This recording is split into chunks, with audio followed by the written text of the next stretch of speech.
Tengo todo, papi. Tengo todo, papi. ¿Se ve todo? Tengo play. Tengo papi. Se ve todo. ¿Sí? Pues venga, va, empiezo. A ver, Nois. A ver si se cae el móvil, me avisa. Vale. Va. Vamos. Que tengo que lucir eso. Nois, escuchar una cosa. Callaros y así se ve en el vídeo y lo podéis ver una y otra vez, ¿de acuerdo? Venga. Esto es todo lo que va a entrar en el examen, ¿eh? Sí, esto es todo lo que va a entrar en el examen.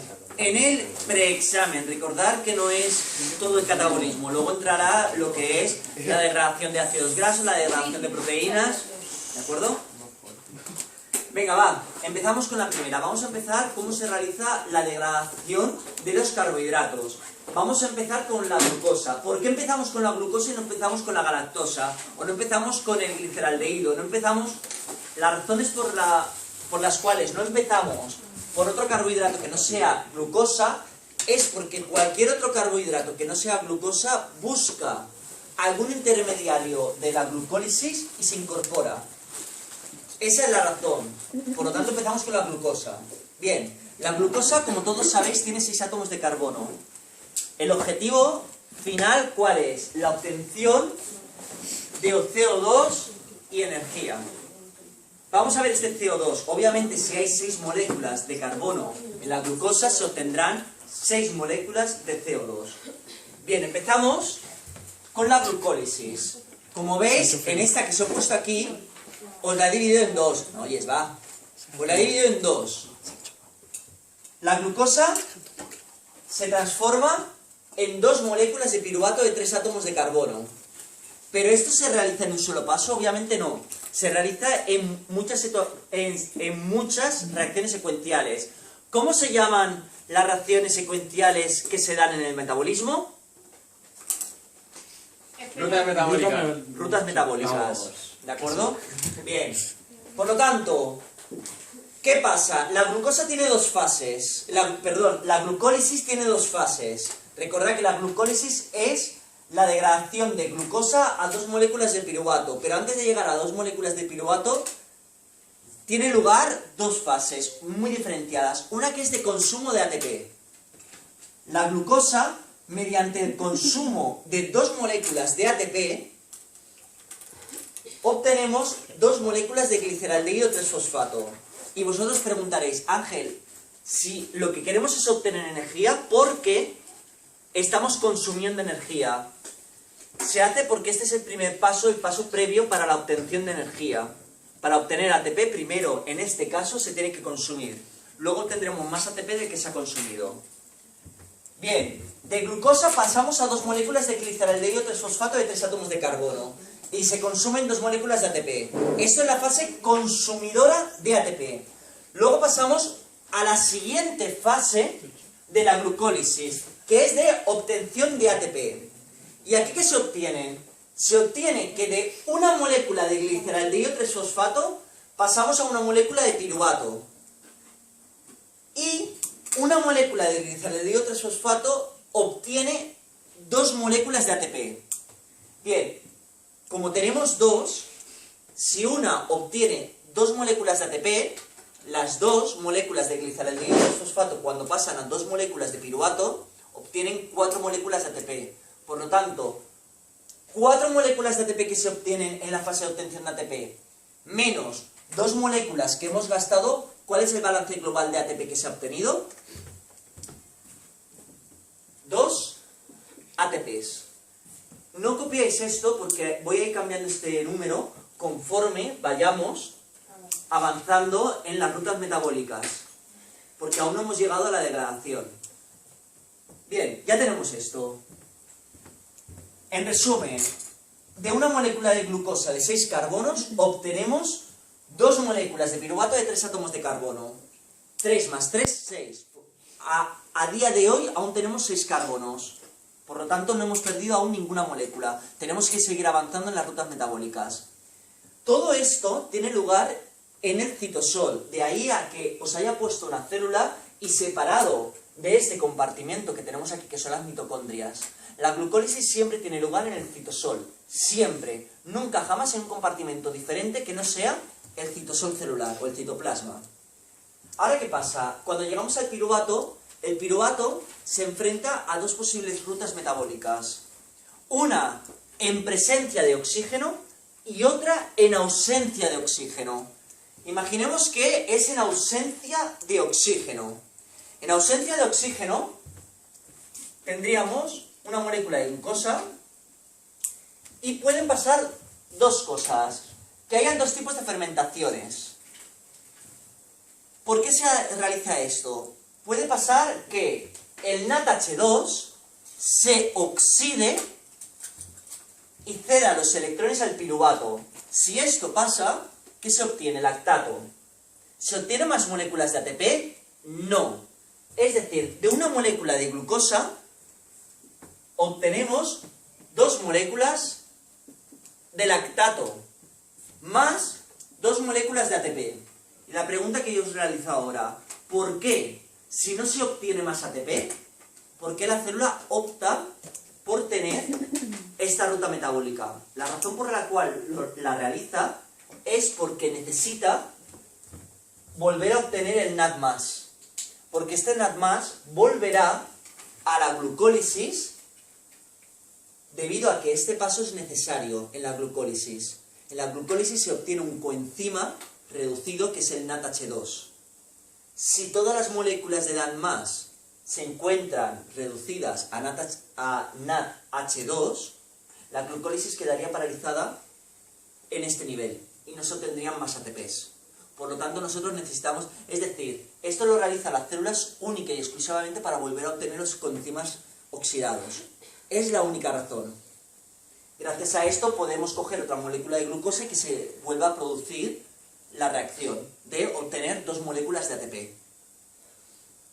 Aquí habéis visto una fermentación. Recordad que vimos dos fermentaciones, la fermentación láctica, pero puede pasar que de una molécula de glucosa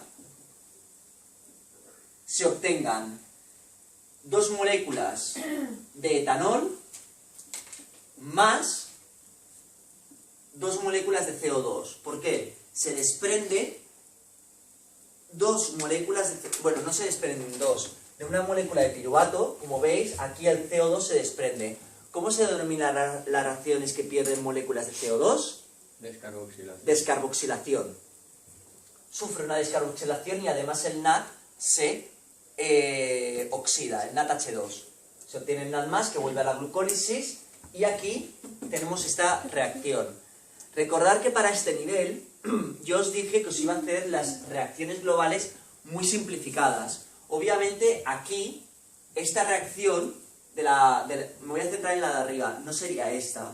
Esta reacción, ¿cómo sería? De una molécula de glucosa más ADP más 2 DPI más 2 de NADH2, ¿qué se obtienen? Dos moléculas de lactato más dos ATPs más, aquí he puesto dos, aquí me he equivocado,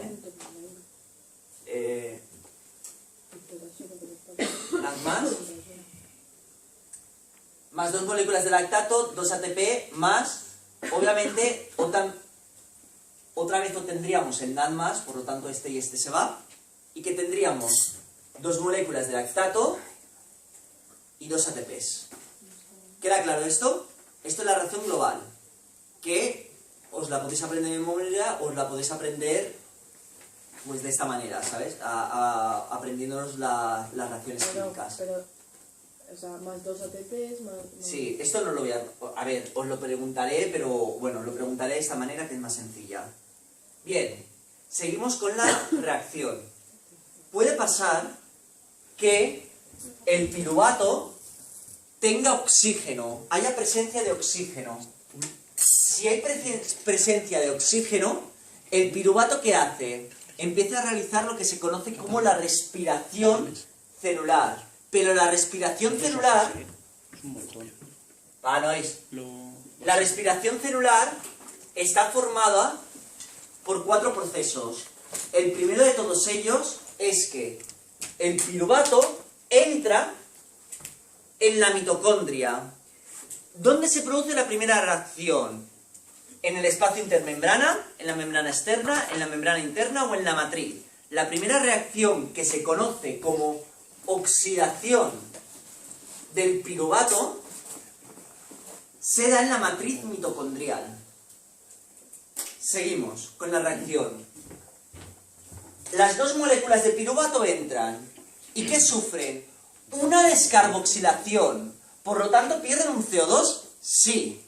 Pero como hay dos moléculas de piruvato, ¿cuántos CO2 hemos perdido? 2 CO2. Por lo tanto, la molécula de 6 carbonos ahora tiene 4 carbonos. 4. Además, se incorpora una molécula de acetil-CoA. ¿Por qué se incorpora la molécula de acetil-CoA? El acetil-CoA es un coenzima. ¿Por qué se incorpora este coenzima? Porque si no, la molécula resultante de la oxidación del piruvato no tiene forma la enzima de detectarla. Pero cuando está unido el coenzima CoA, estos dos átomos de carbono son reconocidos. Por eso se incorpora el CoA, no hay otra razón para que se utilice el CoA.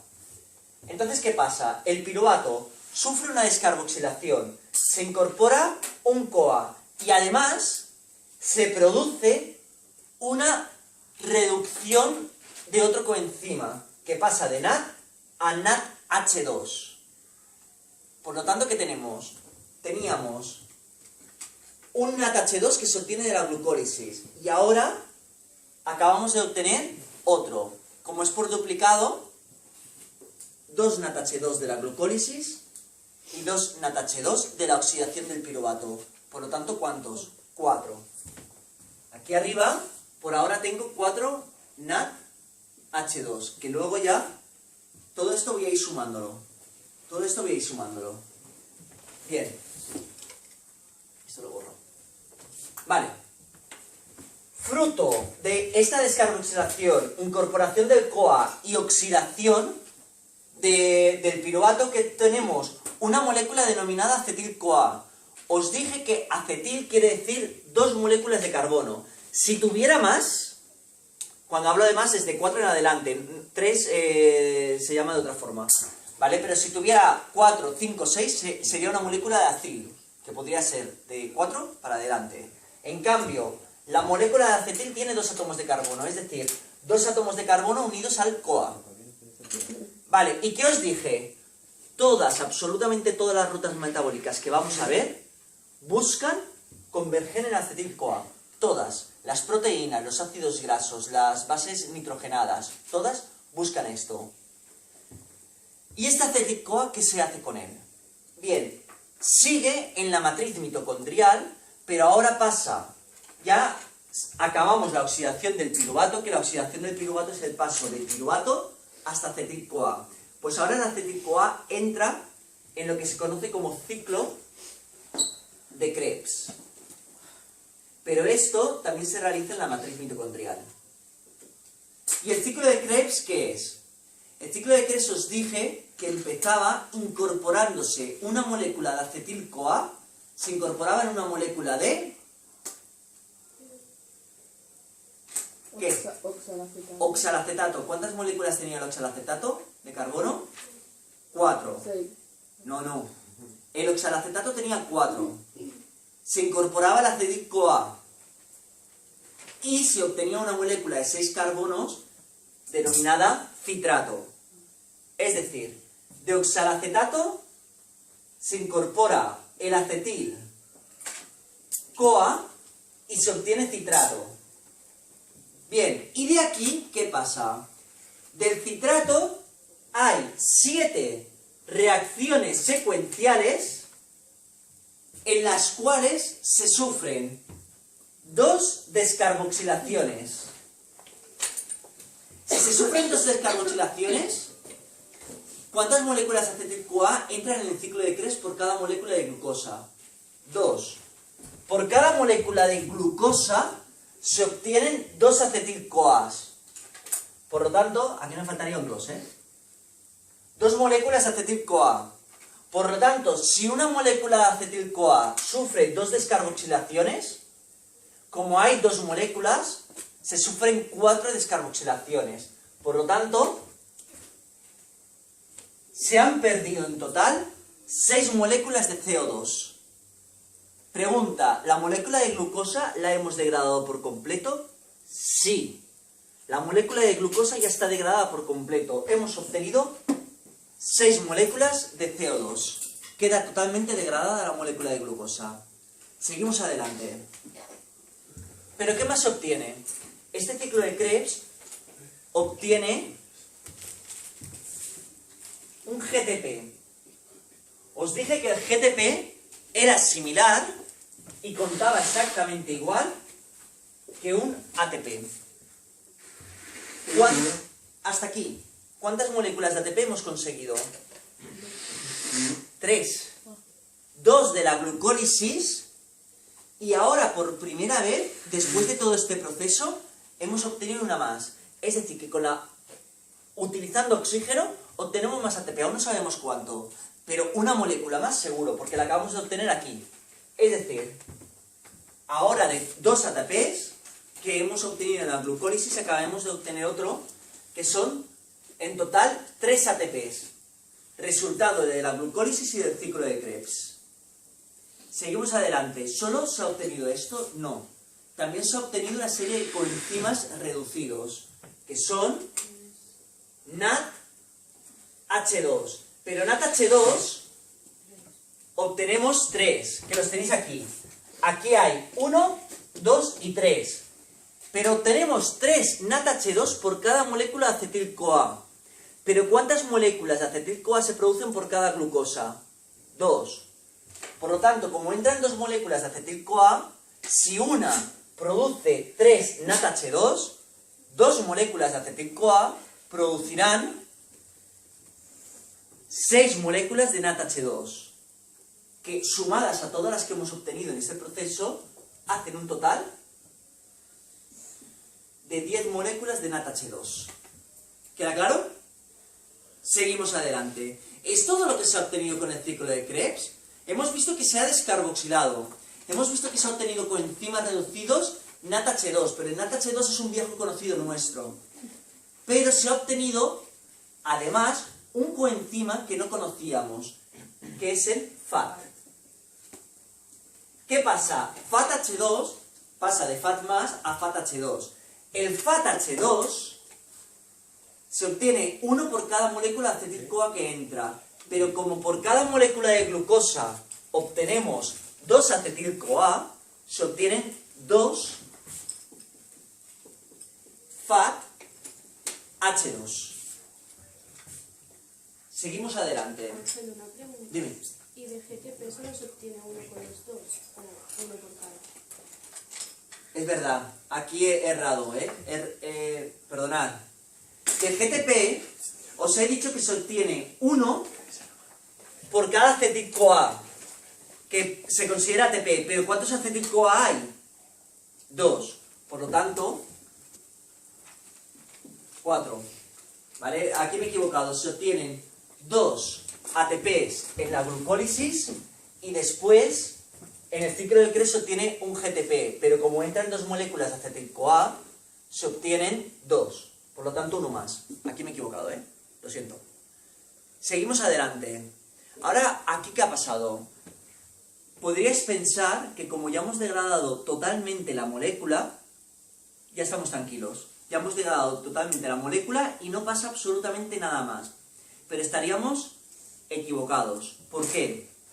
Al igual que en la fermentación era necesario reoxidar los NADH2 obtenidos para que volviera a nutrir el ciclo, bueno, más que el ciclo, para que volviera a nutrir la glucólisis, que una nueva molécula de glucosa se pudiera degradar, aquí nos pasa exactamente lo mismo.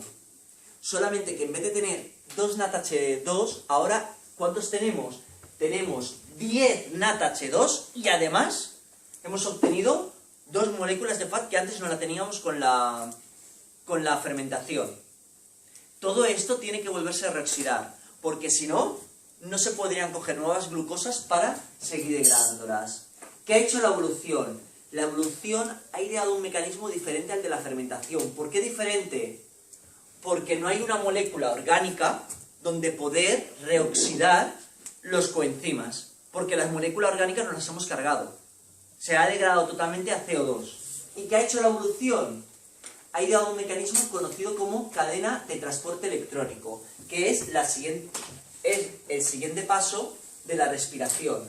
La respiración, os he dicho que está formada por 4, y todas se producen en la matriz mitocondrial. La primera, la oxidación del piruvato, que ya la hemos visto, que es pasar de piruvato a acetil-CoA.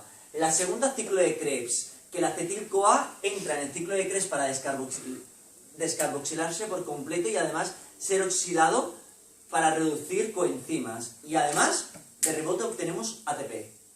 Y ahora tenemos la cadena de transporte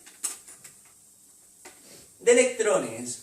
¿Qué hacen todos los coenzimas que se han obtenido? Van a la cadena de transporte electrónico, pero no es lo mismo si son NADH2 que si son FAT. Vamos a primero a mirar el NADH2. ¿Qué hace? Todos los coenzimas reducidos NADH2 se dirigen hacia la membrana mitocondrial interna. Como veis, las mitocondrias están formadas por membrana externa, un espacio intermembrana, membrana interna y la matriz mitocondrial. Esto es una mitocondria. Pues todos los coenzimas se dirigen hacia la membrana interna de la mitocondria. ¿Y aquí qué pasa? Hay una serie de complejos. Tenemos el complejo 1, el complejo 2, 3 y 4. ¿Qué hace? El NAD se dirige al complejo 1 y pasa de NADH2 a NAD+. ¿Qué pasa con esos electrones? Recordad que los electrones siempre se tienen que depositar en algún sitio. Nosotros estamos acostumbrados a que los electrones de las moléculas orgánicas pasen al NAD+ y pasen a NADH2. Pero claro, ahora ya no hay moléculas orgánicas. Por lo tanto, los electrones del NADH2 que salen disparados para obtener el NAD+, ¿dónde van a parar? Los recoge el complejo 1. Estos electrones están cargados de muchísima energía. Van pasando por el complejo 1, pam, pam, pam, pam, pam. ¿Y qué pasa? Estos electrones son cogidos por la ubiquinona que se encuentra. La ubiquinona, el complejo 1, el 2, el 3 y el 4 son complejos proteicos. El citocromo C también es un complejo proteico, pero la ubiquinona no. La ubiquinona es un lípido sencillo, que ya conocí la estructura. Ya conocí la estructura de los lípidos sencillos.